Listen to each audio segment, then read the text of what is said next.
Hi guys, இன்னைக்கு என்ன episode பார்க்க போகிறோம்னா சோல் லேண்ட் சீசன் 2 அந்த மிஸ்ஸிங் பார்ட்டோட செகண்ட் பார்ட் தான் இதில் பார்க்க போகிறோம். போன எபிசோடு எதோட முடிச்சிருந்துருப்பாங்கன்னா அதை பார்த்த எல்லாருமே சோல் ரிங்ஸை பார்த்த எல்லாருமே ரொம்பவும் ஷாக்காக இருந்திருப்பாங்க. அதோட போன எபிசோடு முடிச்சிருந்துருப்பாங்க. இந்த எபிசோட் அதில் தான் ஸ்டார்ட் ஆகுது. நம்ம ஹீரோ சோல் ரிங்ஸை ரிலீஸ் பண்ண பவர்ஸே தாங்க முடியாமல் அங்கே இருந்த எல்லாருமே திணற ஆரம்பிக்கிறாங்க. அங்கே இருக்க எல்லாருமே உடனே ஷீல்டு போடுங்கன்னு சொல்லி எல்லாருமே உடனே ஷீல்டு போட ஆரம்பிக்கிறாங்க. அதாவது அவங்கள சுற்றி ஒரு ப்ரொடெக்டர் ஷீல்டு மாதிரி போடுறாங்க. அதோட என்ன ஆகுதுன்னு பார்த்தீங்கன்னா, நம்ம உவாங்க உள்ளே வந்துடுறா. அதே நேரத்தில் அவன் என்ன பண்ணுறான்னா தன்னோட இவங்க ரெண்டு பேருமே சேர்ந்து நம்ம யுவாவும் உவாங்கும் சேர்ந்து கம்பைன் ஸ்கில்லை பயன்படுத்துகிறாங்க. அவங்களுக்கு தெரியும் அந்த கம்பைன் ஸ்கில் வந்து எந்த அளவுக்கு இருக்கும்னு. அந்த ஒரு கோல்டன் கலரில் ஒரு இதுவாக ஆரம்பிக்கும்.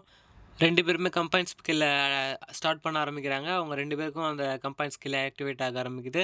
அதே நேரத்தில் என்ன பண்ணுறாங்கன்னு பார்த்தீங்கன்னா, அவங்க ரெண்டு பேருமே ஒரே நேரத்தில் அந்த அட்டாக்ஸை ரிலீஸ் பண்ணி விட்றாங்க. அது அந்த ஷீல்டை நோக்கி கரெக்டாக போயிட்டுருக்கு. அந்த ஷீல்டில் போய் பட்ட அடுத்த நிமிஷமே அந்த ஷீல்டெல்லாம் சுக்குநூறாக நொறுங்கி போயிடுது. அங்கே இருந்த எல்லாத்தையும் ஒரு கோல்டன் ஃப்ளேம் மாதிரி போய் அட்டாக் ஆகுது. அங்கே இருந்த எல்லாத்தையுமே ஒருத்தரை கூட மிஸ் ஆக விடாமல் அந்த இது அட்டாக் ஆகுது. மேலே அந்த ஸ்டேஜ் மேலே நிற்கிறவங்க எல்லாருமே அந்த கோல்டன் கலர் லைட் வந்தனால அங்கே இருந்து யாரையுமே சரியாக பார்க்க முடியல. அங்கே இருக்க எல்லாத்தையும் தான் பார்த்துட்ருக்காங்க. அந்த கோல்டன் ஃப்ளேம் விலகிறதுக்காக எல்லாத்தையும் பார்த்தா அங்கே இருக்க எல்லாருமே கோல்டு, அதாவது தங்கம் மாதிரியே மின்னிக்கின்னு தங்கமாகவே ஸ்டாச்சுவாகவே நிற்க ஆரம்பிக்கிறாங்க. என்னடா அப்படின்னு சொல்லிட்டு தான் எல்லாருமே பார்த்துக்கிட்டு இருக்காங்க. மைக்கில் அனௌன்ஸ் பண்ணுறவங்களாம் என்னையே ஒரு நிமிஷம் பயமுறுத்திட்டாங்க. இவங்க இந்த ஷெர்க் அகாடமி ரொம்பவும் பவர்ஃபுல்லாக தான் இருக்காங்க, என்னையே ஒரு நிமிஷம் பயமுறுத்திட்டாங்க அப்படின்னு சொல்லிட்டு ஷெர்க் அகாடமி தான் ஜெயிச்சிருக்காங்க அப்படின்னு சொல்லி அனௌன்ஸ்மெண்ட் பண்ணிடுறாங்க. நம்ம ஹீரோ டீம் எல்லாருமே கை தூக்கி நாங்கள் ஜெயிச்சாச்சு அப்படின்னு சொல்லிட்டு செம்ம ஜாலியாக என்ஜாய் பண்ணிட்டு எல்லாருமே சிரிச்சிக்கிட்டு இருக்கிறாங்க. அங்கே இருக்க எல்லாருமே ஜாலியாக ஆமாம் ஜெயிச்சாச்சு ஷெர்க் அகாடமின்னு சொல்லி எல்லாருமே அங்கே இருக்க எல்லாருமே கத்திக்கிட்டு இருக்காங்க. நம்ம ஹீரோ டீமை என்கரேஜ் பண்ணிகிட்டு இருக்காங்க. அங்கேருந்து நம்ம ஹீரோ டீம் எல்லாருமே வந்துகிட்டு இருக்காங்க. அவங்களோட ரூமுக்கு வந்து சரி ரெஸ்ட் எடுக்கலாம் அப்படின்னு சொல்லிட்டு ரூமுக்கு வந்துட்டு இருக்காங்க.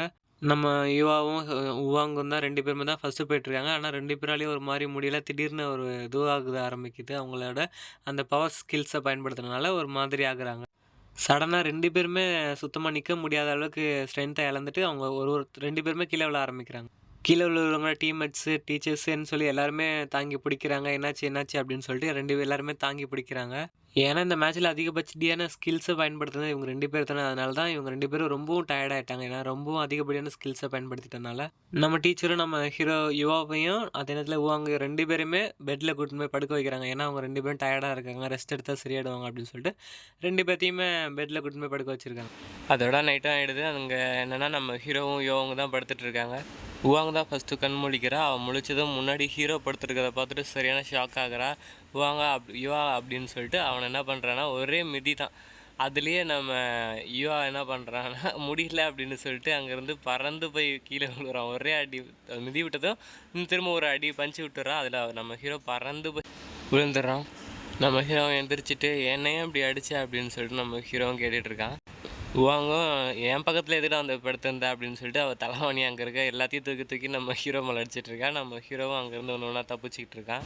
நான் எப்படியும் உன் பக்கத்தில் வந்து படுத்தேன்னு எனக்கே தெரியாது, நான் உண்மையாக தான் சொல்கிறேன் நம்பு அப்படின்னு சொல்லி நம்ம ஹீரோவை நம்ப வைக்க ட்ரை பண்ணுறான். ஆனாலும் அவள் நம்ப மாட்டேங்கிறான். நம்ம ஹீரோவும் ஃபைனலாக சொல்கிறான், நானும் லாஸ்ட்டாக மயங்கினதோடு தான் ஞாபகம் இருக்குது, அதுக்கப்புறம் என்னாச்சுன்னு எனக்கும் சரியான ஞாபகத்திலே இல்லை அப்படின்னு சொல்லிட்டு நம்ம ஹீரோ சொல்கிறோம். அதோட அந்த சீன் எல்லாத்தையும் கட் பண்ணிட்டு வெளியில் தான் காட்டுறாங்க. நம்ம டீச்சரு டீம்மேட்ஸ் எல்லாருமே பர்ச்சேஸ் பண்ணிட்டு வராங்க. அதாவது நம்ம ஹீரோவுக்கு எல்லாத்துக்கும் தேவையான ஜெயிச்சிட்டாங்கல்ல, அதனால் எல்லாத்தையும் தேவையானது எல்லாத்தையும் வாங்குறதுக்காக போயிருந்துருப்பாங்க. அவங்க வாங்கிட்டு வந்துட்டுருக்காங்க. ஓகே காய்ஸ், இதோட இந்த எபிசோட் முடிச்சிக்கலாம். நெக்ஸ்ட் எபிசோட் நாளைக்கு பார்த்துக்கலாம் காய்ஸ். எனக்கு உடம்பு சரியில்லாததால் கண்டினியூஸாக வீடியோ போட முடியல. அடுத்தடுத்து பெரிய வீடியோவாக டெய்லி வீடியோ பார்க்கலாம் காய்ஸ். By guys.